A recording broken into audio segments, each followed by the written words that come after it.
All right, I think All we're right, good. so everybody wash their mouths. Yes. Especially you, now Dan. It's all not right, very nice. let's kick this thing off. Thanks for coming, everybody. This is our third edition of this Friday morning coffee meeting that Shane and I wanted to put together and just have everybody come in, hang out. We can talk a little bit of business, talk about the mortgage industry, the real estate industry, what's going on. There's things constantly evolving these days. And this is just a great way to have a casual hangout and chat a little bit, open it up and have a Q&A. So appreciate you guys being here. We're going to do these every Friday, so keep the link to this meeting. Once you've registered, you're good to go every Friday to tune in. Today we have a special guest, Mr. Dan Boughton. That's correct, Dan? Did I get that right? It's Boughton. Boughton, sorry. That's why I asked. I didn't want to take it for granted. Dan Boughton, he's the president and managing director at Greystone Title. And a little bit later in the meeting, he's going to talk to us about remote online notary, which is a very interesting topic for me as a lender in particular, as we continue to evolve towards a full e-closing. Right now, here at my company, we're doing the hybrid e-close. And in fact, I think I've got one that Janet's working on for me today, as a matter of fact. And we've been doing those for a while now. Those are going great. So I'll be interested to hear everything Dan's got to share with us on the remote e-close.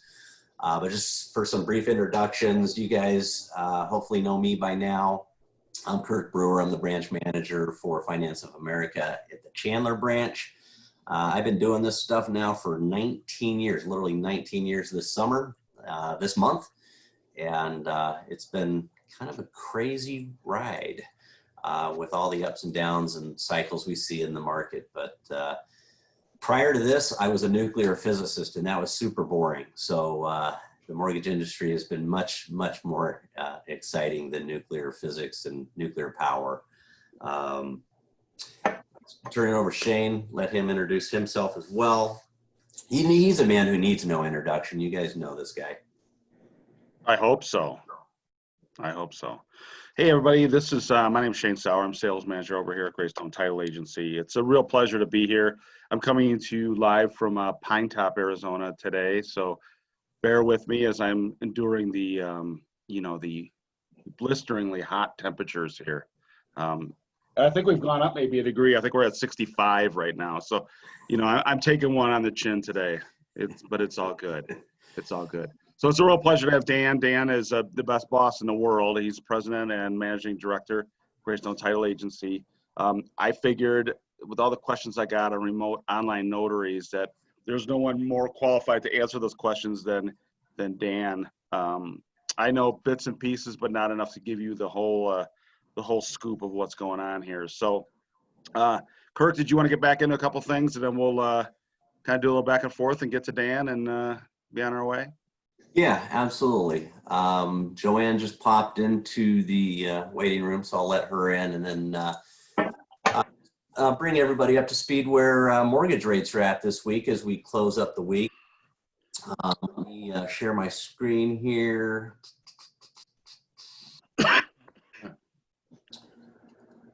That's the one. All right. And all right, so if you go to our website, the website is theloangeeks.com. This is the home screen, and there's several ways you can access our rates, and we update the rates there daily. So it's a great resource for you guys if you just want to kind of see where mortgage rates are heading and trending for your clients. But right at the top, there's a menu up here that says mortgage rates, as well as you can access them down here in the banner, and there's also an icon down below. So multiple ways to get to them, should be real straightforward. Once you click on any one of those, it's going to take you directly to our rate screen here. And it's just real straightforward. We've got them all laid out for you. Just to cover them real quick so you guys know where we're looking. 15-year fixed conventional is Right now they're sub 3%, 2.875 at par. 30-year fixed is running 3 3/8 at par. Again, no points on that. And the govies are running about 3 1/4. Those right now are carrying about 0.5%. One thing that's real interesting is we're continuing to see the jumbos come back down in line. When COVID first hit, jumbos almost immediately went away. And just about every lender that does jumbo ceased those programs. They just weren't sure where the market was going. And obviously, well, maybe not obviously to everybody, those are not immediately saleable to the agencies. Those have to be pooled and sold on Wall Street to investors. And so with all the uncertainty, those went away. But several large investors came back pretty quickly. But the rates were disproportionately high relative to our conventionals, which was out of whack. But we're starting to see those come back down. And right now you can see here, our jumbo 30-year fixed is at 3.75. So it's getting closer and closer every day as the market is getting a little more confident that the mortgage market and the mortgage bonds, everything's starting to stabilize. And then last but not least, I just always love to recommend or remind you guys of this program we've got, which is our Community Heroes program.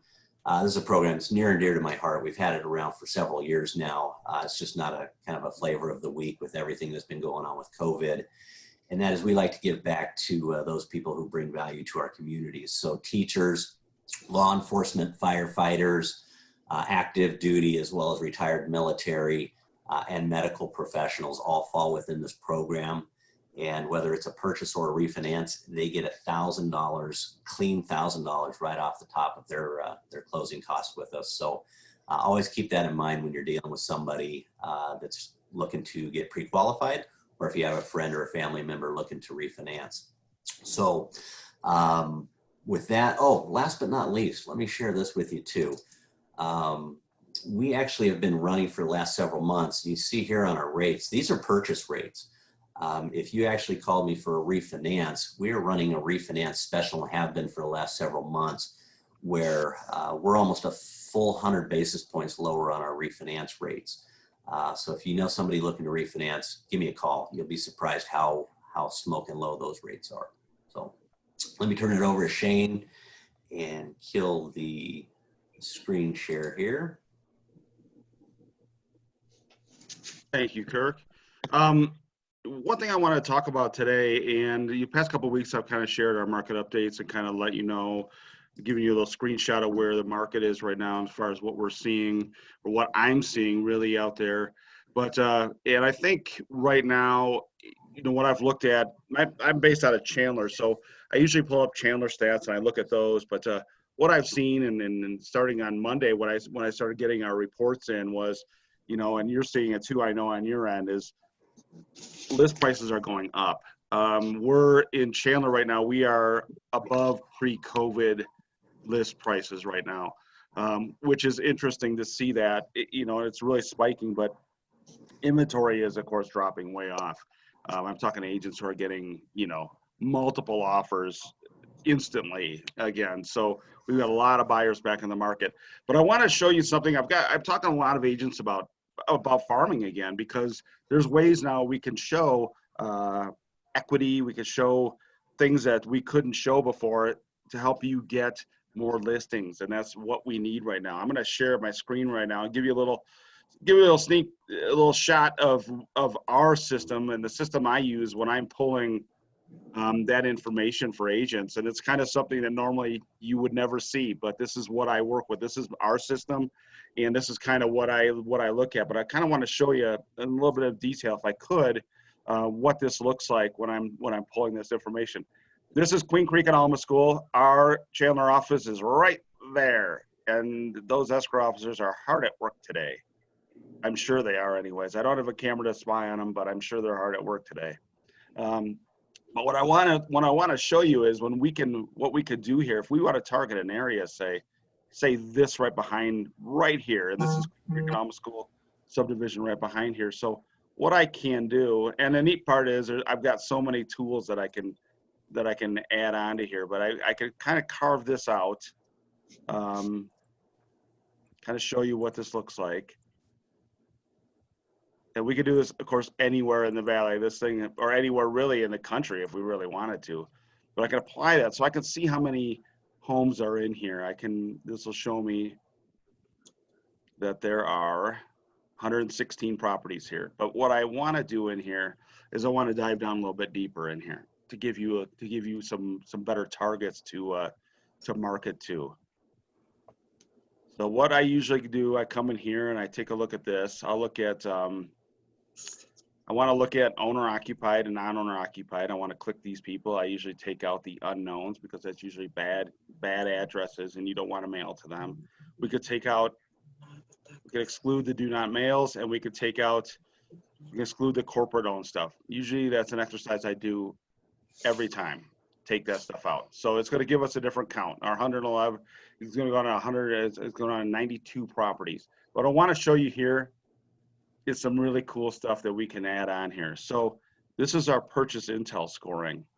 So what this is going to tell me is these likelihoods, and the likelihoods would mean folks in this subdivision that are more likely to secure a mortgage loan within the next 3 to 6 months. And to me, that means they're going to be selling and going to be buying. So this is where it gets interesting. So yes, I would always recommend that you market a whole subdivision or a whole area, but within that area, you've got a bunch of diamonds in the rough. So these are the people you want to give a different message to. So if I take out the highs and the above, you just go to the above average here. Out of that 92, 27 of those people have an above average likelihood to secure a mortgage loan within the next 3 to 6 months. And we can go up with that. We can look at the highs, and I looked at this earlier, and I think there weren't any in the high. Maybe there. Oh, that's all of them. There's one more, and I know it was in the very high likelihood bucket here. But we could take and look at geographical boundaries. We can look at subdivisions. Heck, we can look at zip codes and cities and whatever else to give you a better lead to market to. So in regards to that, I have an agent that I talked to yesterday actually, and she's got an area that she wanted to carve out some stuff and really go after certain people. Like we could put in square footage, we could put in all kinds of stuff. If you've got a buyer looking to buy in a specific subdivision, we can look at that. The agent I talked to yesterday was targeting a area in Mesa subdivision, but homes that were 1,700 square feet and down and lower than that. We can go by stories of the house, like 1 or 2 story homes. We could search by lot size. We could search by all kinds of different ways. And there's a lot of parameters we could put on here. So let me know if you want to do some target marketing. This is a great way that I can help you get the areas and the people that you want to be marketing to. So interesting stuff. Yes, it's a little behind the scenes, but yeah, we could do this for refis too. We could target refis this way. We could target a bunch of stuff. We could also weed out, and I talked to another gentleman yesterday who wanted to, he's marketing vacant land. But what we can do also, we can take out things that are listed as well. We could take all that out. So you don't market to homes that are listed or contingent or pending or whatever, because you don't want to be marketing to those. So a lot of ways that we can flip some switches and get you some better detail and kind of hone in on, different properties and make your marketing a little more effective. So keep me posted. Let me know. We can go through this in a lot more detail, but this is just kind of a little bit overview of what we're doing here at Greystone and what I can help with. So there's that. Love that. That's awesome. Yeah, it's kind of behind the scenes a little bit, but we want to talk about some remote online notary stuff, and we've got the king here of knowledge, Dan Boughton, up at our Scottsdale office, and he's going to fill us in a little bit on what's going on with that and maybe take some questions. Well, hello. How is everyone? Good. The remote online notary is a new animal to Arizona. It has created some hybrid notary processes without using the remote online notary, or also known as RON. And the hybrid could be a mobile notary goes out to your house and you put the documents next to the door and they come out and grab the documents and take them inside and sign them through the window where you can see it, and return them to the outside of the door, and the notary is on their way and notarizes the documents. That's one option. There's another option of doing a credible witness. So there's a variety of things out there in the marketplace that all of the companies, all the title insurance companies are working with. The remote online notary program, there are 7 known, and there may be more, but 7 known companies that are providing the software and the support and actually doing the remote online notary on behalf of the companies out there that are approved by the title insurance underwriters. We are an agency, we report to an underwriter. And so there's those 7 companies. Some of them are owned by the underwriters, but there are 7 companies. One of the things that we're running into, and we are working tirelessly to put this thing together, but one of the things that we're running into is the cost factor. As with anything that's brand new to the market, the various companies who jumped into the market and created the software platform to put this together comes with a higher ticket item.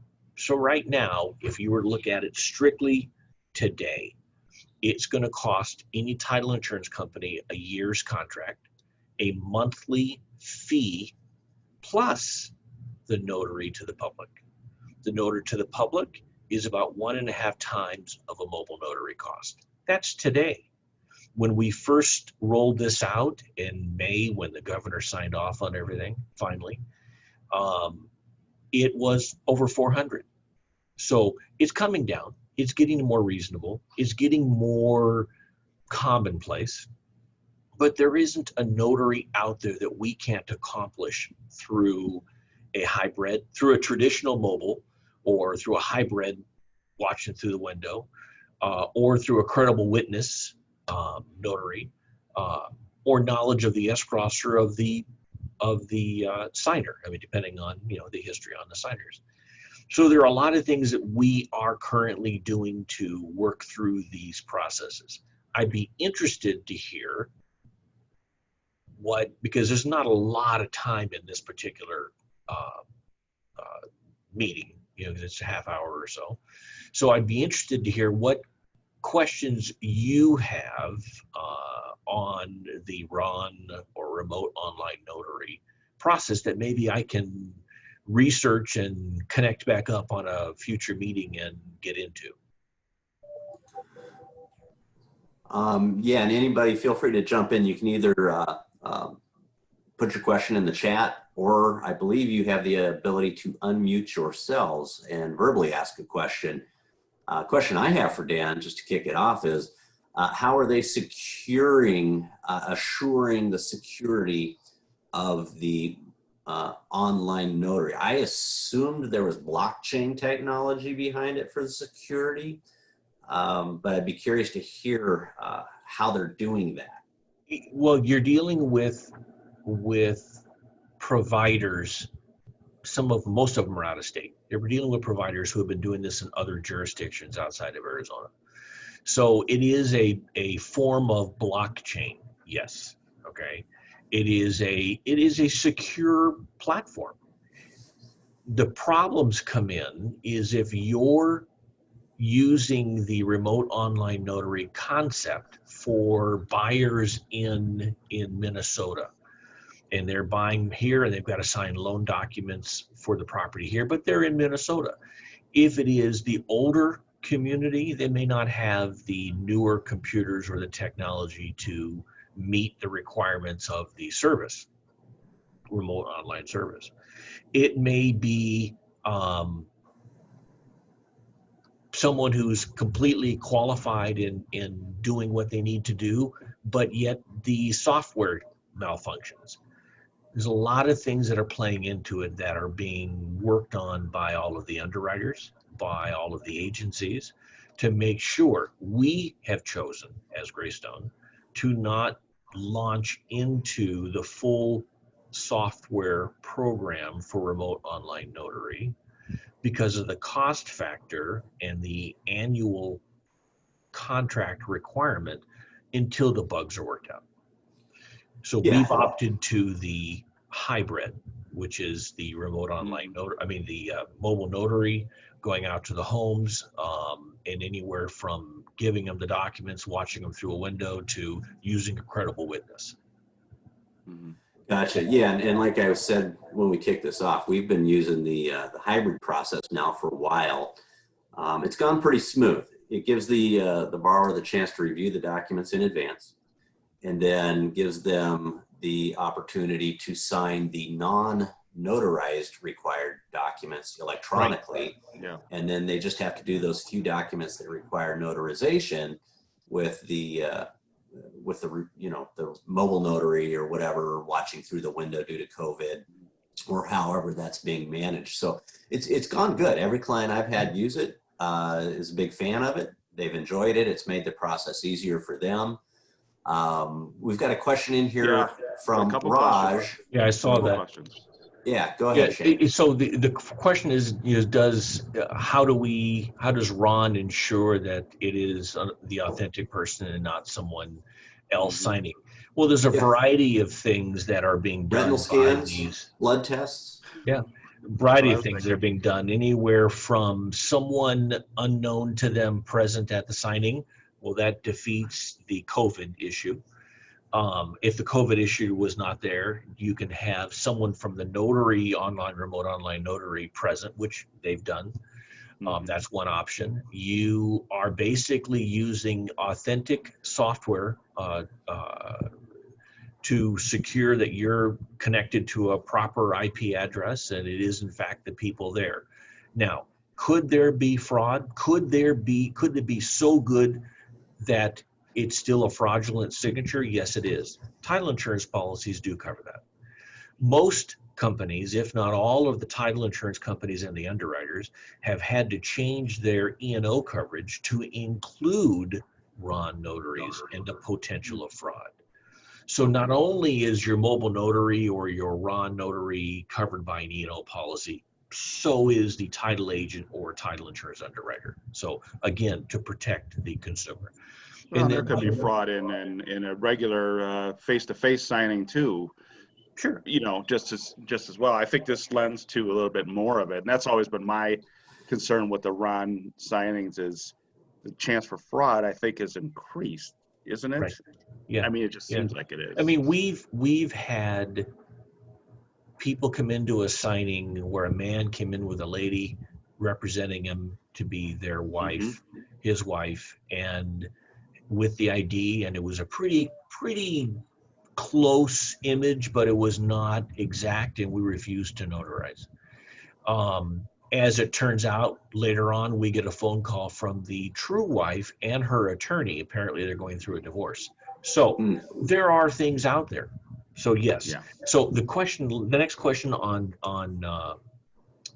Raj is, does the RON service cost extra money to the buyer or seller? As of today, yes, it does. It's about 1.5 times what traditional mobile notary runs. Now, it was higher than that when this was rolled out at the end of or the middle of May, before it got approved by the governor. It has dropped. And as things get into what is called common practice, the price will continue to come down. All underwriters and title insurance companies are going to pass on what's called a hard cost that is outside the norm of a closing. And if you were to pass on a cost today on a buyer side with loan documents, you're looking about $350 to $400 on that RON notary. Yeah. It's not in every case. It depends on where they're located. It depends on who the provider is. And it depends on whether they require the title insurance company or the agency to sign a 1-year contract and pay monthly obligation fees just for the privilege. So yes, there are a lot of pieces that go into it. If you have a lot of RON notary signings, like you do on a traditional escrow branch, the cost comes down. Obviously, the more you have, the less it becomes. So there, yes, to answer the question is, does it cost extra? Today it does, which is why we do everything we can to use the hybrid fashion on mobile notaries.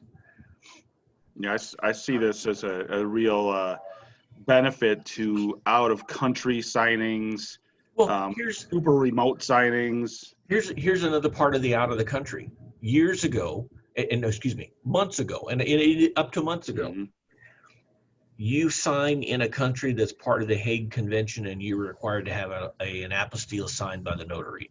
Those notaries are qualified under the Hague Convention.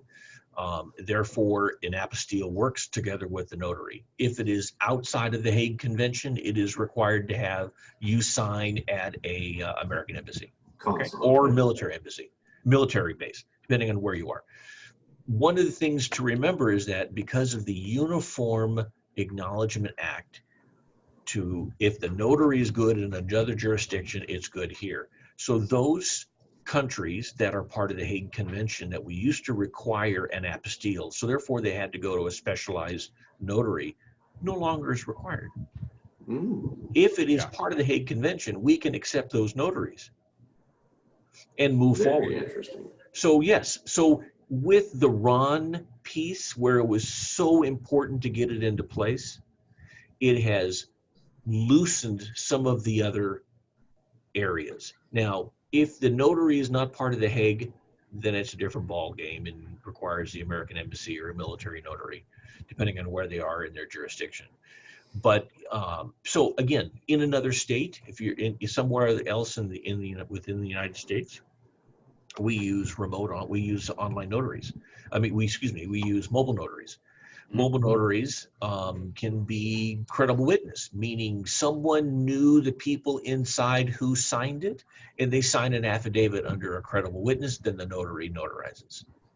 So there are several options on the table, rather than saying all you have is two options. You come into the branch for a signing to be notarized, you use a traditional mobile notary that comes to your house, or you use a RON notary. Well, no, there are hybrid, there are options, drive up notaries. We've done that before too. So there's a lot of options.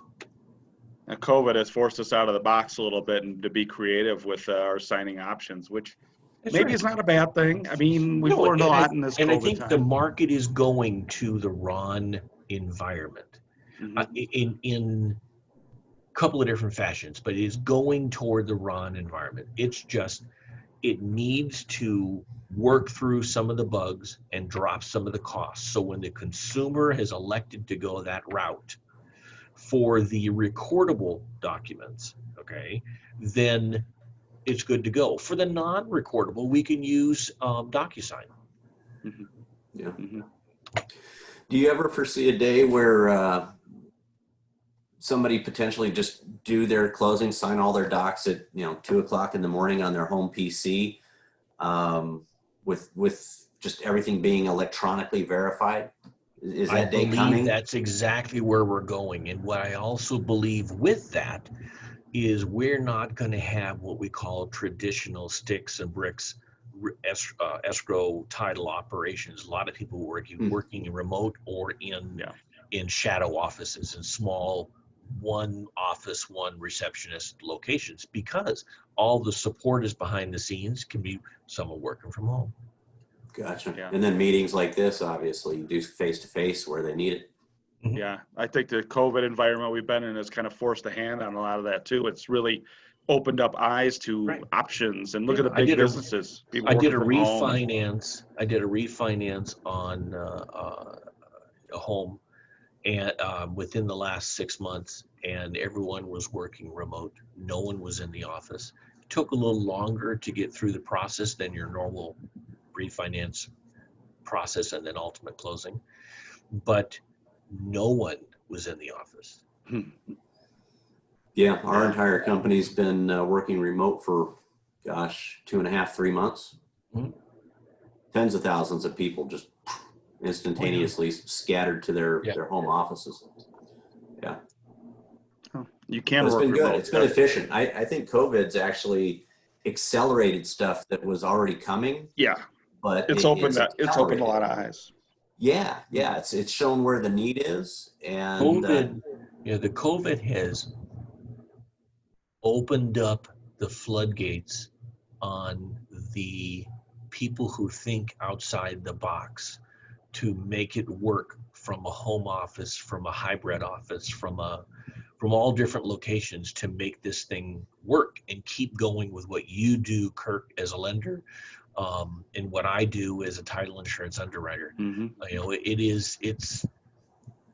I enjoy it. I not like to know that because I have been up at my home out of town, and been able to continue to help and support escrow or title or Shane the troublemaker successfully. Yeah, I mean, that's the thing. We can work. I mean, I'm up in Pine Top, but I'll be working all day today, like I did yesterday from up here. So it's interesting how this has changed the view of a lot of things, because you can do a lot from anywhere right now. Yeah. So It's lost Raj. We're pretty much at the end of our little show, anyways. Yeah. Raj had to boogie, and we've always promised we were going to keep these short. Today, Dan was our first guest. I kind of suspected we might run a little over. We've been working real hard to keep these right at that 30 minutes, but we kicked off a little bit late. Yep. And we're good. This is a super interesting topic.